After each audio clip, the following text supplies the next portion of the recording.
Hey, this is Dr. Keel. This is another epoxy floor video.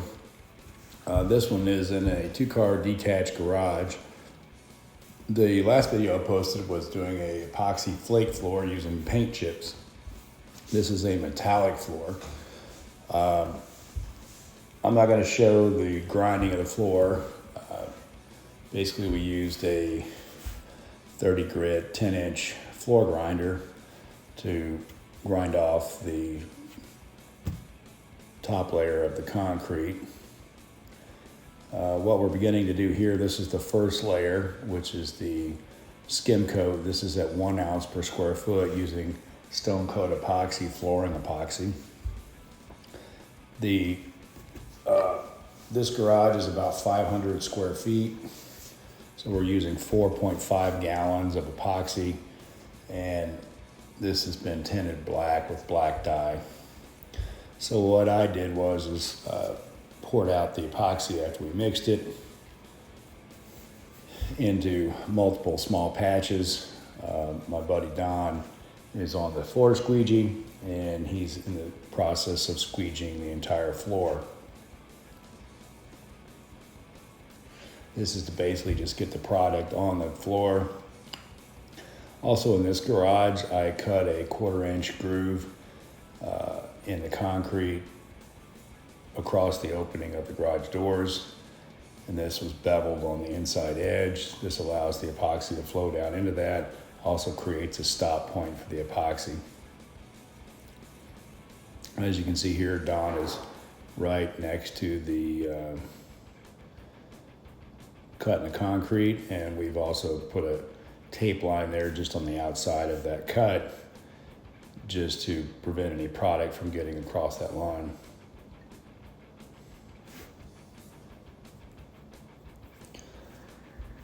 This video is shown at 2 times normal speed just to expedite the process. A metallic epoxy floor is a little more complicated than doing the flake floor. Flake floor you can do in 2 days. First day, basically you grind the floor, clean it, then you put down the 1 ounce per square foot, throw your flakes on it, let it sit overnight. The second day, you scrape off all the excess flakes, pick those up, and then basically you roll on your top coat, which we were using Polyaspartic. This is a little more complicated. Basically what I'm doing here is taking the squeegee and kind of spreading out the excess product that he had left over after squeegeeing the entire floor. And then I'm getting ready to back roll the floor. Back rolling using a microfiber. I use an 18-inch microfiber roller. What that basically does is it further spreads out the epoxy. Although epoxy will self-level, it is very helpful for it to try to spread it as evenly as you can. So I'm in the process of back rolling the floor.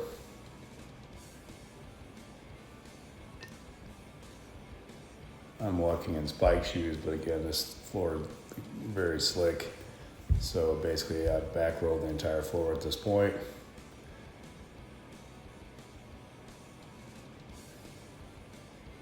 So we're going to clean everything up, let the floor sit overnight to cure.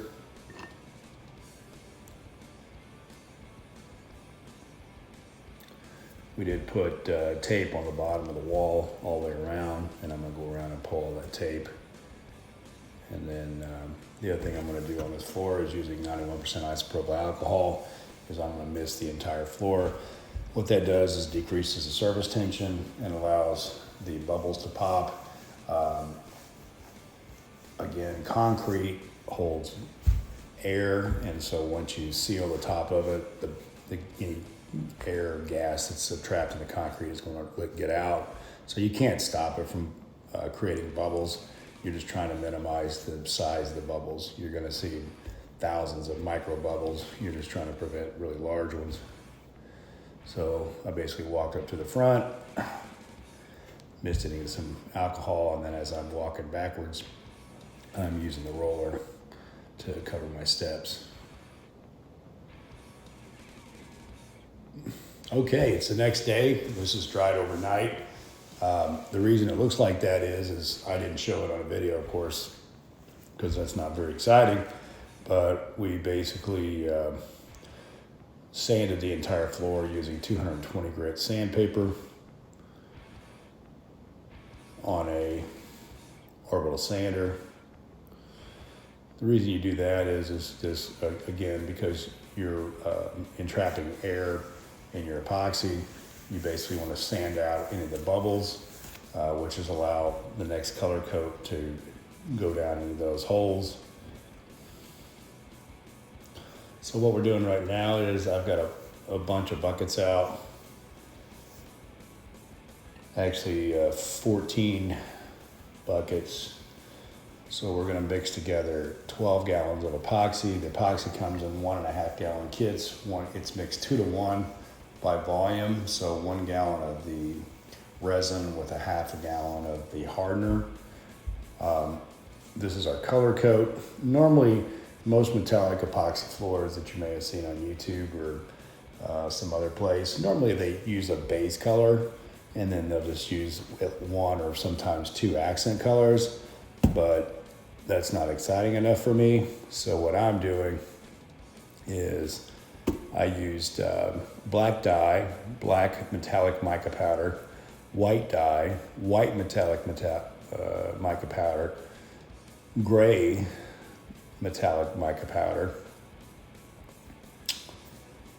and then we did turquoise, copper, dark blue, which is a Zyja blue, and then also just a 1/2 gallon mixed with silver glitter.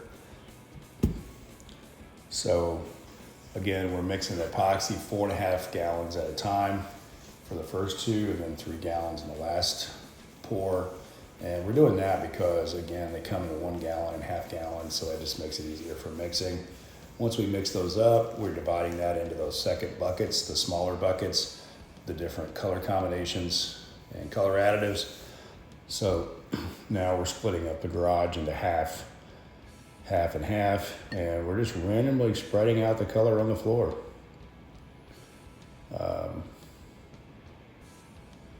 So there's different techniques to doing this. Like I said, commonly you just see a base color and you just basically lay out some accents and maybe meld those in. But I'm going for a little more dramatic appearance in this metallic epoxy floor because this is my own house. If I was doing this for a customer, I would be probably a little more sublime, according to whatever they had in mind.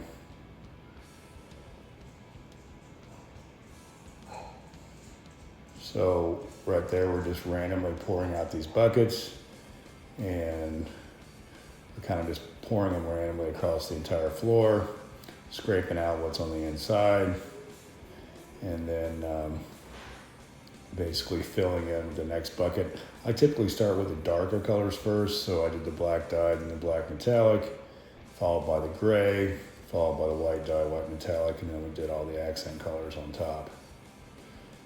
When you meld these together, it just seems to work better if you just start with the darker colors first and then go to your lighter colors. Again, we're just mixing again. So we did 4.5 gallons the first time, 4.5 gallons the second time, and the third pour was 3 gallons to get all of our color combinations. Once you mix the epoxy, you have about an hour of open working time, sometimes a little longer, it depends on the temperature.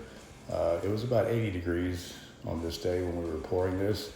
Fortunately, most of the garage was in the shade. Epoxy that's sitting in sunlight is going to cure at a much faster rate because of the sunlight. So if you're doing an epoxy floor, you got to keep that in mind. So again, I'm just walking around randomly pouring this out.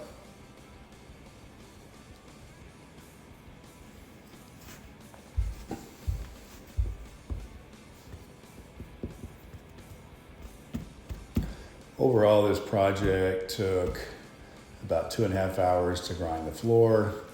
The first day with cleaning and pouring the epoxy out took about an hour. Second day doing the color coat. Again, we had to sand the floor, which took an hour. Then pouring the color coat, a little over an hour, so about 2 hours. And then the third day with the top coat, again, took about an hour. So 4.5 to 5, 4.5, about 5.5, 6 hours to do a metallic epoxy floor over at least 3 days, as opposed to 2 days with the epoxy flake floor. But it just really depends on what you're looking for. This is a flat slab. There's no sidewalls on this, so this was perfect for a metallic floor. If you have stem walls around your garage, then typically you're going to want to do a flake floor, because it's really very difficult, almost basically impossible to do a metallic floor. On stem walls, you have to use some type of epoxy thickener and then try to get it to stick to the sides. But on a flat floor like this, metallic works fantastic.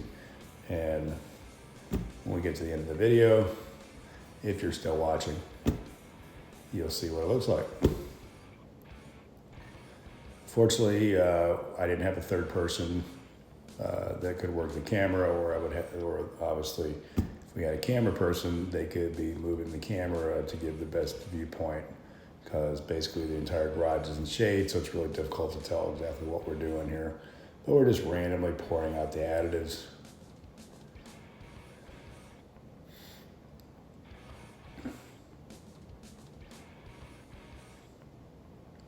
So Don's got the blue there. I've still got some white. And we're both wearing spiked shoes. That's why we're able to walk around the epoxy. You have to wear spiked shoes. The only problem with wearing spiked shoes is you have to be very careful how you step, because even spiked shoes will slide. So you have to be very deliberate in your stepping with spiked shoes. They take a little bit of practice. So as you saw, I had the squeegee, and now I'm basically going to go around the walls, and using the squeegee, I'm working the product up underneath the side walls. That's LP Smart Side, because I remodeled both garages, and I was doing a black ceiling with gray walls. This garage has LP Smart Side panels with a wood ceiling with LP Smart Side trim covering all of the joints in the 4x8 material. So this is the final step in my garage renovations. So I'm just working that product around the side. The LP Smart Side raised up about 3/8 of an inch off the floor, and the reason for that is because this is a flat garage, so it does get water in it. And if you raise your wall panels up off the floor, they won't get wet and then eventually mold and rot. So it protects them, because the wall base behind it is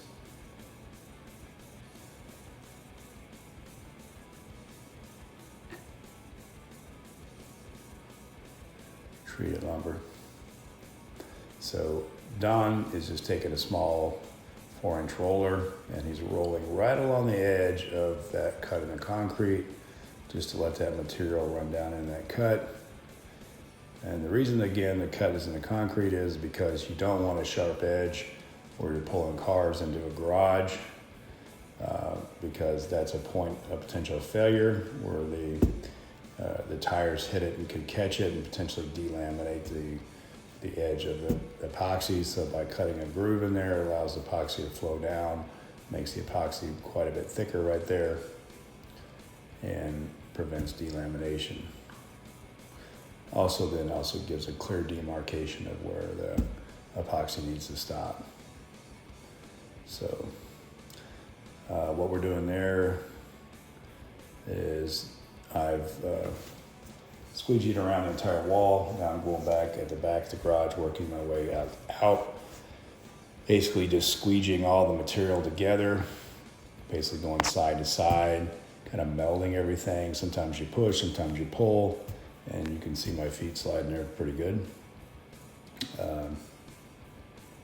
And then Don has got a bottle of 91% isopropyl alcohol, and he's misting the epoxy, again, to decrease surface tension and cut down the amount of bubbles.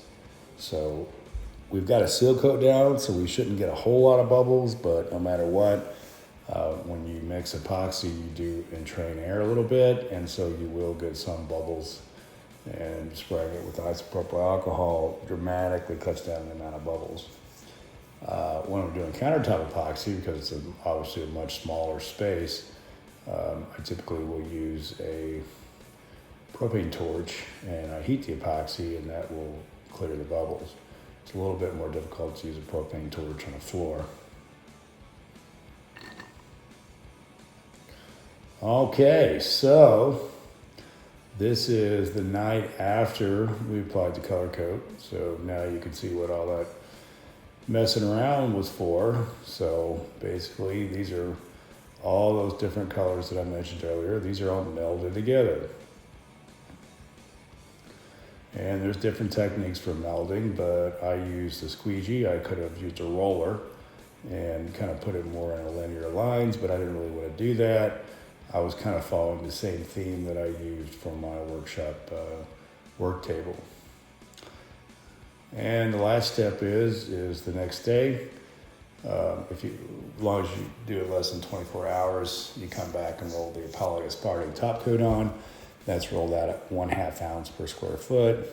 So we use just about 2 gallons roughly. And that gets rolled on with an 18-inch microfiber roller. So I roll that on the next day. And this is the next morning after the Polyaspartic top coat is dried overnight. Hope you enjoyed the video. Thanks for watching.